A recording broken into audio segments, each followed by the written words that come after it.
In this episode, I am speaking with Laurel McDowell, who is the project coordinator for Manpower's Mature Worker Program that focuses on job connections for tenured job seekers. This is a program that targets mature workers who are primarily want to work project work, part-time, remote, or some combination of all the above. Cue the music. Welcome to the Repurpose Your Career podcast, brought to you by Career Pivot. This podcast is where those of us in the second half of life come together to discuss how to repurpose our careers for the 21st century. Come listen to career experts give you proven strategies. Listen to people like you tell their stories on how they repurpose their careers. And finally, get your questions answered. Your host, Mark Miller, has made 6 career pivots over the last 30 years. He understands this is not about jumping out of the frying pan into a fire, but rather to create a plan where you make clear, actionable steps or pivots to a better future career. Are you ready to repurpose your career?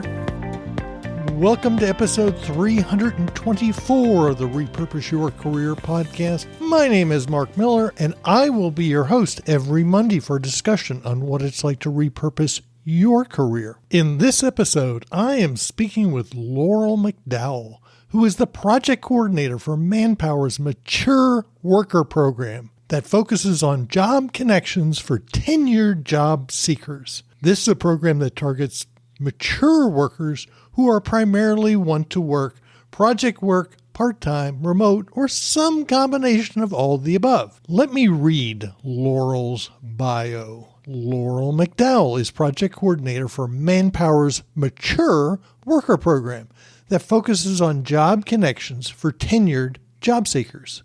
Laurel retired in 2019 after a 27-year career in the field for Manpower in management and project teams.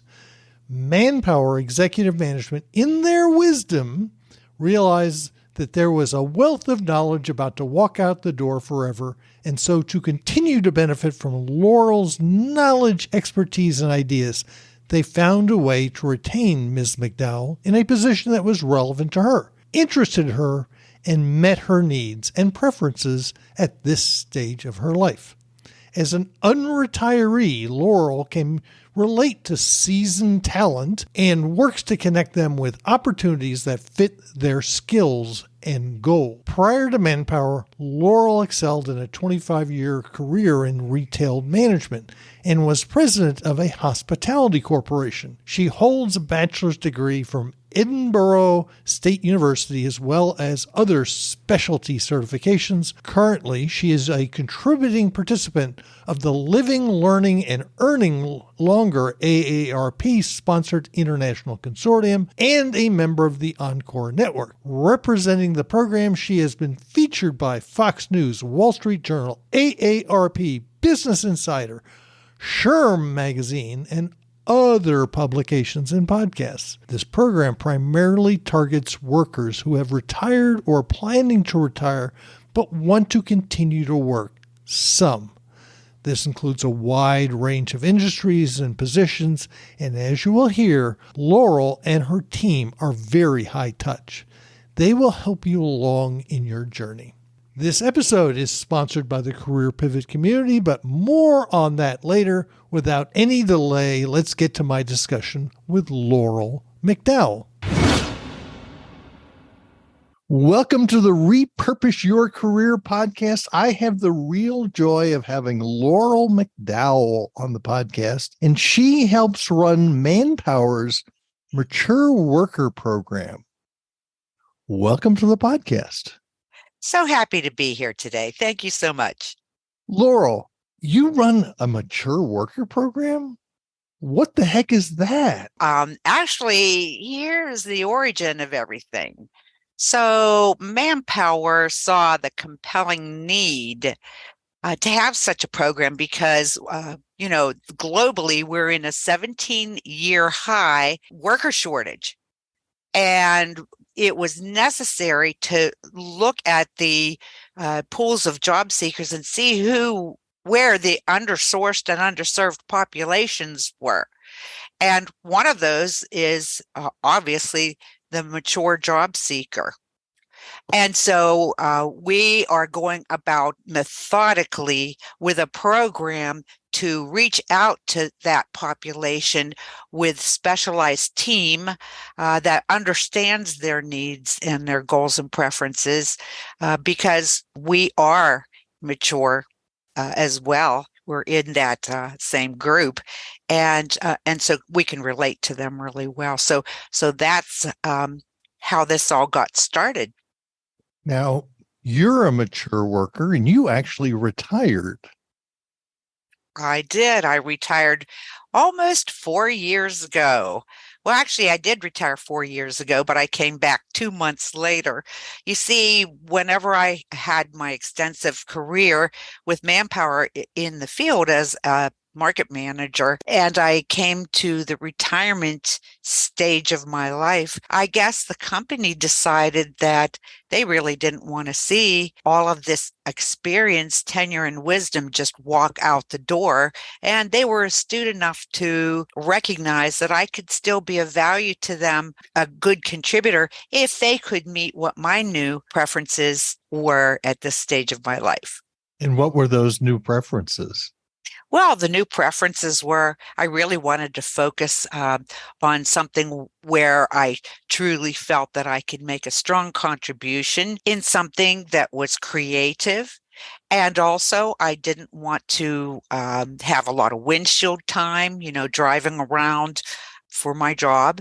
And I wanted to reduce the number of hours that I was investing in my work as well. And I certainly was looking for collaborative opportunities, and I truly, truly have that now. Yeah, one of the things I claim is I don't want to retire. I want to work at something I want to work at on my terms for the amount of time that I want to work at it. Exactly and precisely. And after a few conversations, we came to a perfect plan. And now 4 years later, here I am. Okay, so tell me about the kinds of jobs and how does the mature worker program work? So basically, what happens is when they reach out to us, they're talking to someone who understands them and will ask them many questions about their the stage of their life, their preferences, their goals, so on and so forth. We'll coach them as far as they may want to downsize their level of responsibility. So, let's look at your resume.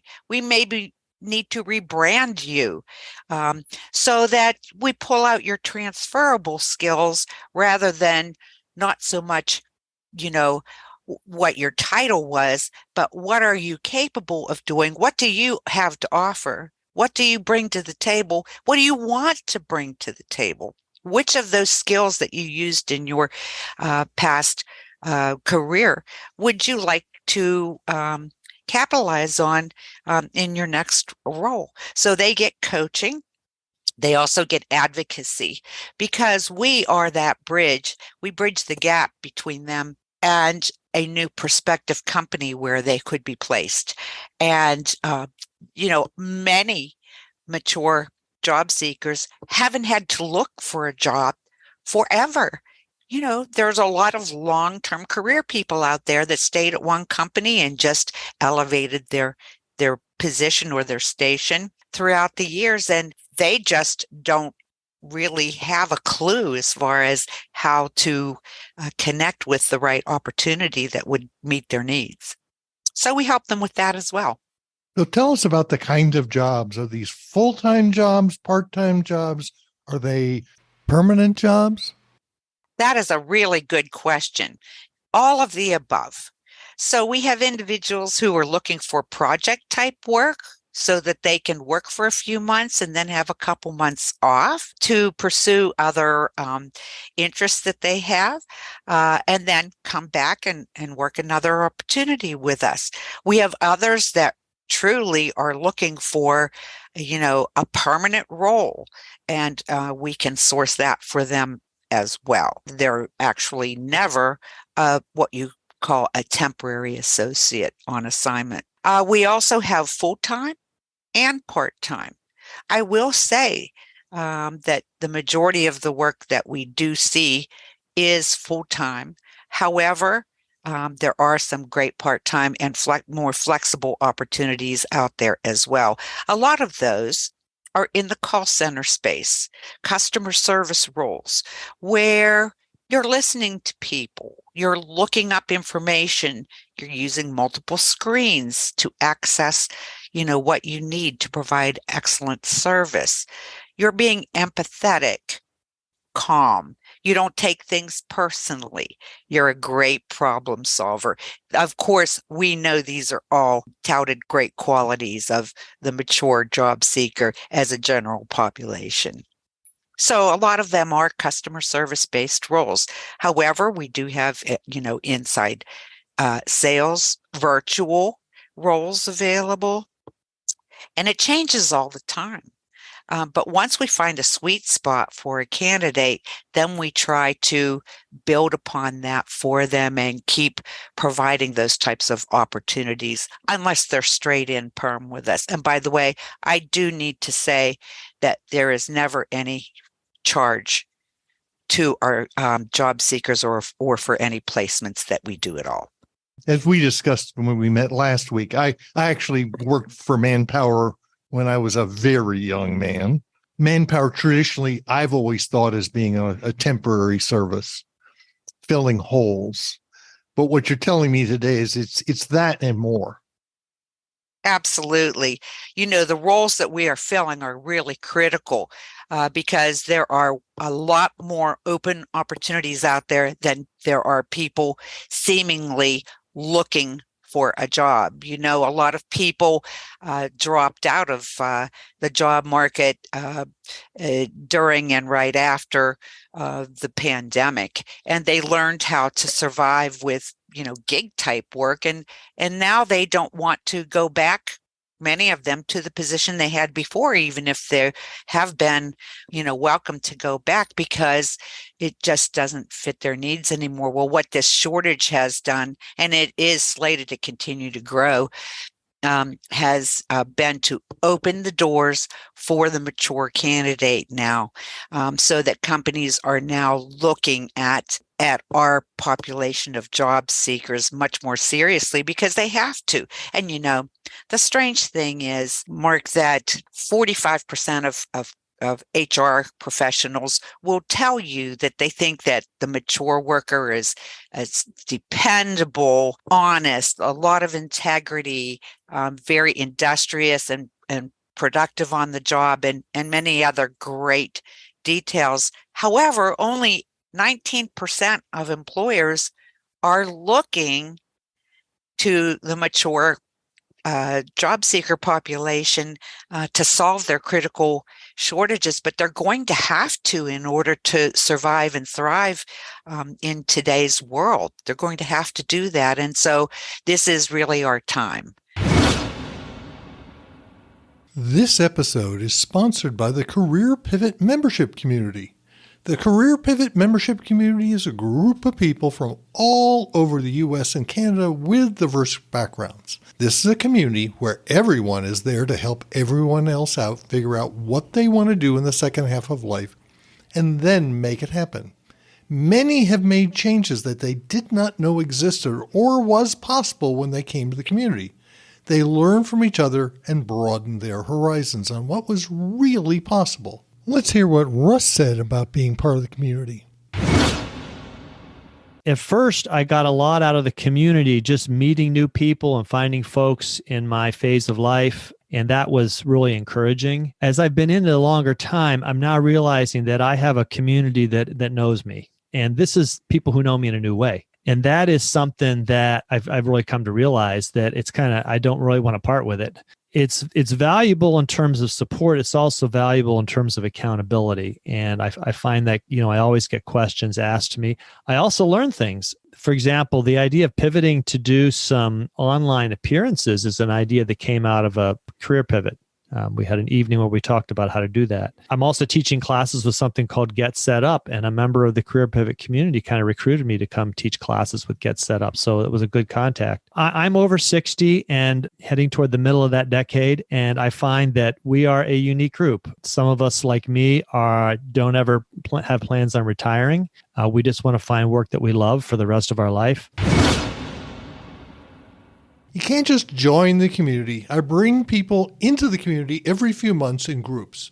You can sign up for the waiting list, so when I open the door for new members, you'll be notified. If you're interested in learning more about the endeavor and sign up for the waiting list, please go to careerpivot.com/community.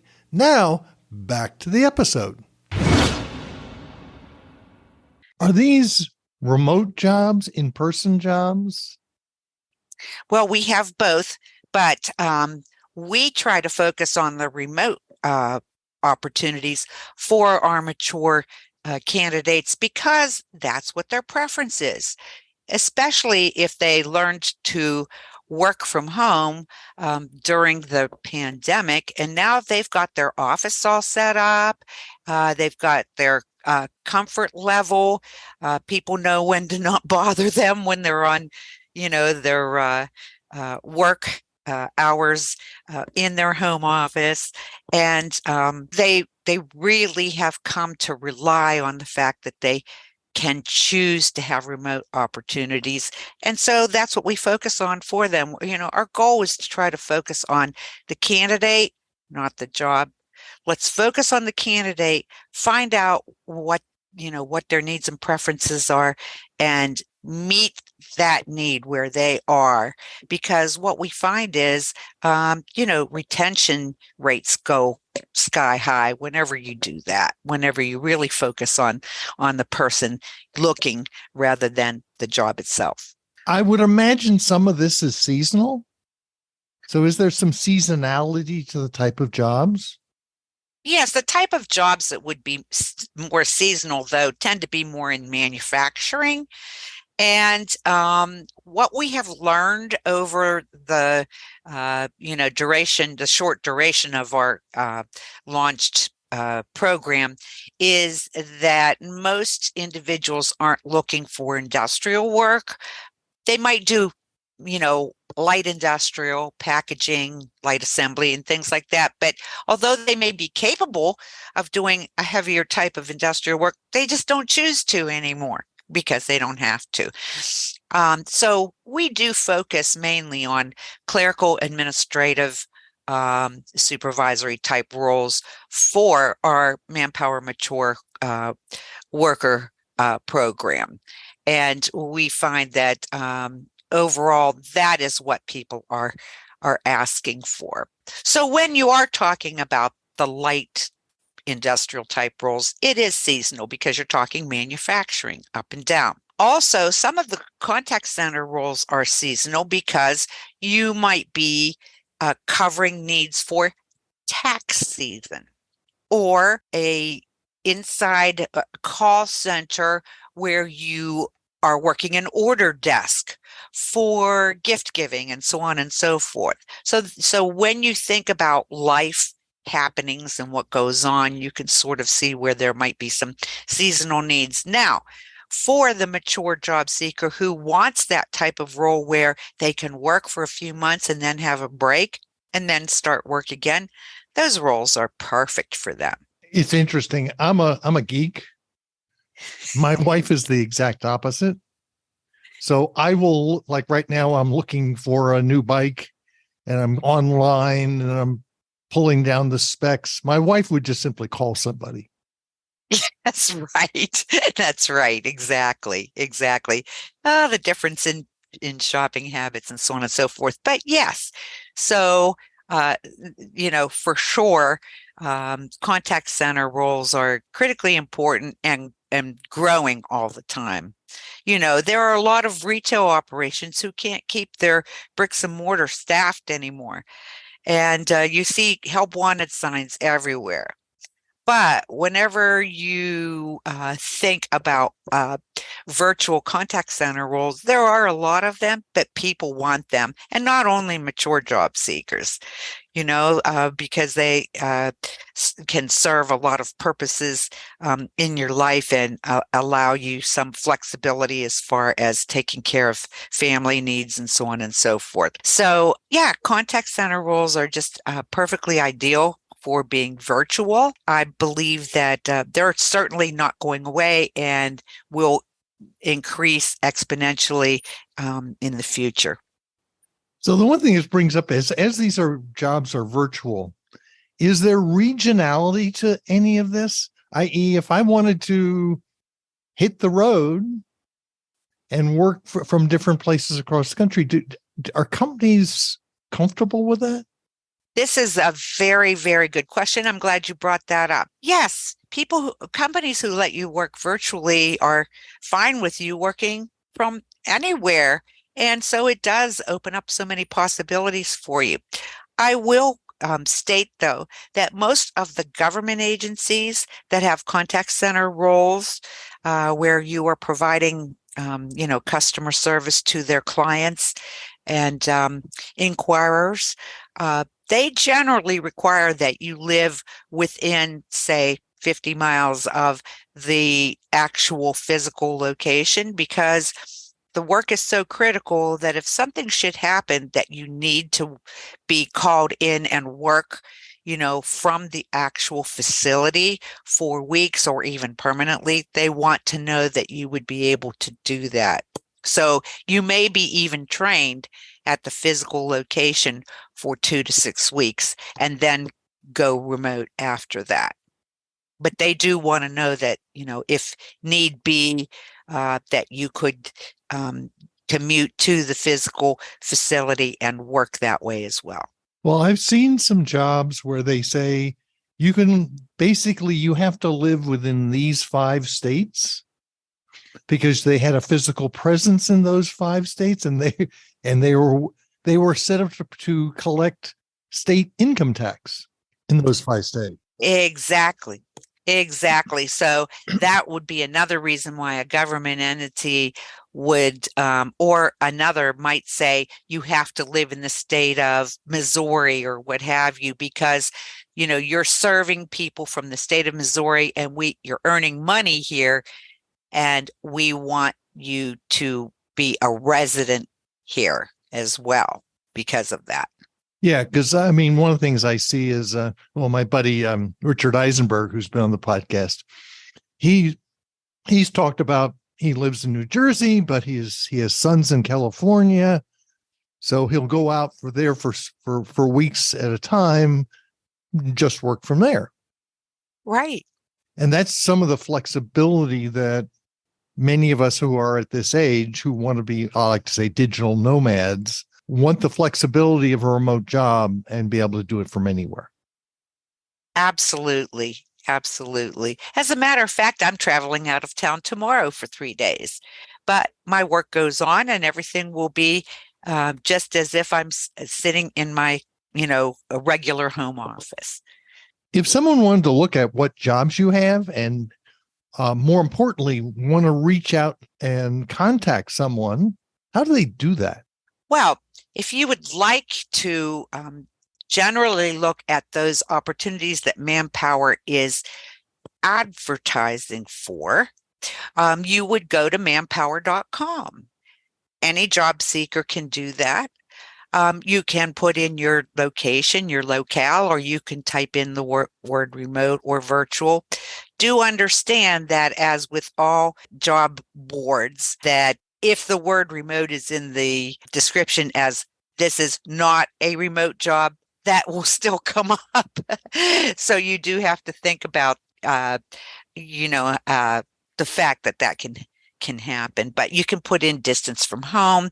You can set up your own job alerts in there as well. Now, not every job that Manpower has, and we're speaking in the US right now, although, we are a global company, we're in 80 countries around the world, but not every opportunity is advertised on there. I believe that we mostly focus on those opportunities that may be urgent to fill or regular long-term needs where there's always a need. But you can get an idea of what's available and set yourself up for job alerts so that it will email you whenever a job with your specifications is advertised. Do understand, though, that we've got tens of thousands of jobs that are not advertised on there, because what we try to do is focus on the individual, as I said, that person's talents, abilities, preferences, and whatnot. And then we are the bridge, to look at the opportunities for them. Also, an individual can email me, laurel.mcdowell@manpower.com. Just as simple as that. And we also have a Facebook and LinkedIn presence under the title Job Connections for Mature Workers. So if you go to Facebook and look for Job Connections for Mature Workers or LinkedIn, you can connect with us there. You can read some great thought leadership articles serving, the mature job seeker and the mature population. And you can see from time to time some opportunities that we have posted there as well that we believe lend themselves very well to something that a mature job seeker would have an interest to do. In other words, they can actually email you. Can they call you? Yes, they can. Our program phone. I will put the phone number in the show notes. That's perfect. And you will either reach me or you might reach another member of my team. Certainly, you can leave a message if you want to talk to me directly. I'd be more than happy to do so. The thing that hit me is this is very high touch.